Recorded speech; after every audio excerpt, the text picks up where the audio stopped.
Hello বন্ধুরা, নমস্কার। খেলাঘরের আরও একটি ব্লগে তোমাদের স্বাগত। আজকে একটা মাছের রেসিপি বানাবো। মাছের নামটা আমি বলবো না, কিছুটা মাংসের মতো দেখতে। কি মাছ তোমরা আমাকে কমেন্ট করে জানাবে। তোমরা আমার ভিডিও সবাই দেখছো, কিন্তু চ্যানেলটা এখনও তোমরা সাবস্ক্রাইব করছো না। কেন করছো না আমি জানি না। যদি এখনও না করে থাকো, ভিডিও দেখে যাচ্ছ, চ্যানেল সাবস্ক্রাইব করছো না, যদি না করে থাকো চ্যানেলটাকে প্লিজ সাবস্ক্রাইব করে দিও, যাতে আমার নতুন নতুন ভিডিওগুলো তোমাদের কাছে সবার আগে পৌঁছে যায়। এবং কি মাছ আজকে আমি রান্না করছি সেটা কিন্তু অবশ্যই আমাকে কমেন্ট করে জানিও। দেখি তোমরা কতজন মাছটার নাম বলতে পারো। তো চলো কিভাবে বানাচ্ছি রেসিপিটা এক এক করে আমি সমস্তটা দেখিয়ে দিই। মাছগুলো আমি দোকান থেকে এমনই ছোট ছোট কাটিয়ে এনেছিলাম, তোমরা চাইলে আর একটু ছোট করে কেটে নিতে পারো।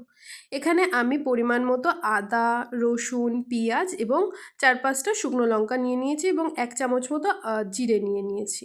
তো মশলাগুলোকে ভালো করে পেস্ট করে নেব। অন্যদিকে কড়াইতে বেশ খানিকটা তেল দিয়ে দেব এবং তেল গরম হতে দিয়ে দেব।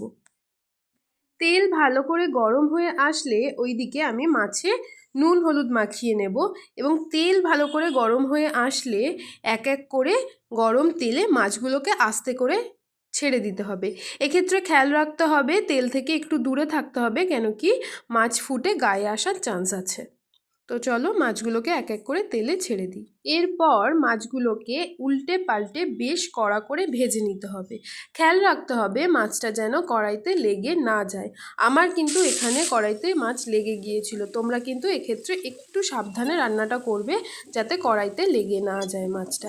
আজকে আমি মাছের তরকারিটাতে চই ঝাল ব্যবহার করেছি, তোমরা চাইলে এটাকে স্কিপ করতে পারো। কেউ যদি না জেনে থাকো এটা কি, তবে অবশ্যই আমাকে কমেন্ট করে জানিও, আমি এটার একটি ভিডিও বানিয়ে দেবো। এরপর আমি এখানটাতে মাছটা ভালো করে ভাজা হয়ে গেলে তাতে একে একে সব মশলাগুলো অ্যাড করে দেব।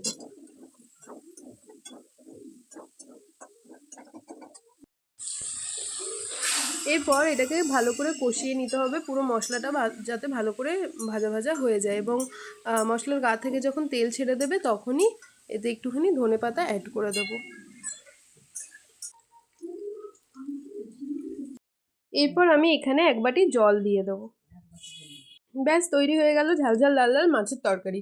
কি মাছ অবশ্যই কমেন্ট করে জানিও। ভালো লাগলে চ্যানেলটিকে সাবস্ক্রাইব করো। আর যদি এখনও আমাকে কমেন্ট না করে থাকো তাহলে অবশ্যই কমেন্ট করে দিও। দেখা হচ্ছে আরও একটি নতুন ভিডিওতে। ততক্ষণ টাটা।